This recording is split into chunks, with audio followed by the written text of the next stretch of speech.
to Big Faces Worldwide. I am back with another episode of Clown of the Town. Now, the biggest clown around right now is none other than the one and done former heavyweight champion of the world, Andy Ruiz Jr.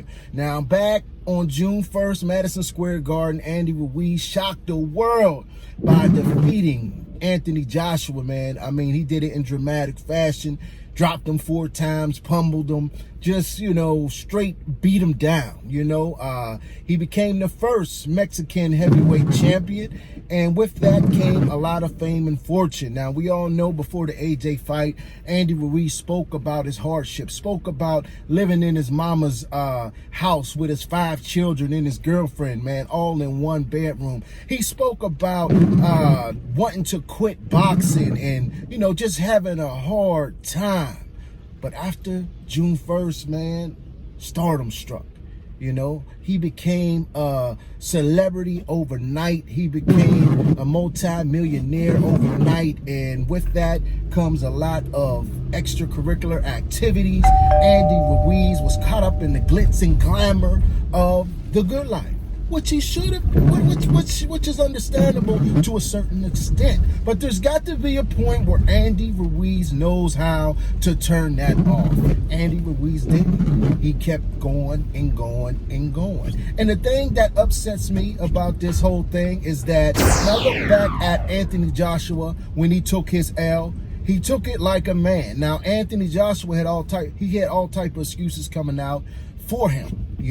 He could have grabbed on to one of those excuses and used it. There was rumors that he was concussed by Joey DeWelko in sparring. There was rumors that he had a panic attack back in the locker room. There was rumors that he had an illness going into the fight. There was all these rumors and speculation as to why Anthony Joshua did not perform like the way we used to see him perform. Anthony Joshua, he did not latch on to any of these excuses. He gave Andy Ruiz all the credit. And although a lot of boxing fans, a lot of boxing pundits and media dragged AJ's face through the gravel, dragged him through the mud, balled him up like a old piece of homework and threw him in the trash, AJ endured it. He endured it. Still didn't make no excuses. Gave all props to Andy Ruiz. Gave all props to Team Ruiz.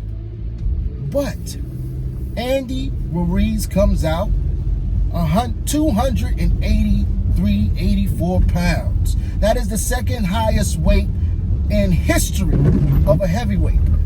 The first is 330 pounds by that big Russian, I believe, who was 7'2". David Haye beat him for the heavyweight championship of the world. He was 330 pounds, man. But the reason why Andy Ruiz is getting the clown of the town today is because Andy Ruiz latched on to every excuse in the book. He refused to give Anthony Joshua his just due. He blamed it on 3 months of partying. He blamed it on the weight. He blamed it on not being focused. He said he was training himself. Manny Robles, he had to call Andy Ruiz time and time again, come to the gym, come to the gym. Andy would tell him, I'm working out at home. I'm going to get on the treadmill and run at home. Manny Robles wanted Andy Ruiz in camp in July. Andy Ruiz showed his big ass up in September and still didn't make the commitment, man. I watched videos with Andy Ruiz eating all this pizza and wings with all this cheese and swine and all this bad ingredients that a champion is not supposed to eat, especially in training camp. Andy Ruiz did not take this thing seriously. He overlooked Joshua. He became overconfident. He got caught up in all the hype. But the most disappointing thing to me is that he made all these excuses after the fight. After the fight, it's embarrassing to all the fans who put everything behind him, man. A lot of people thought Andy Ruiz was going to win this fight.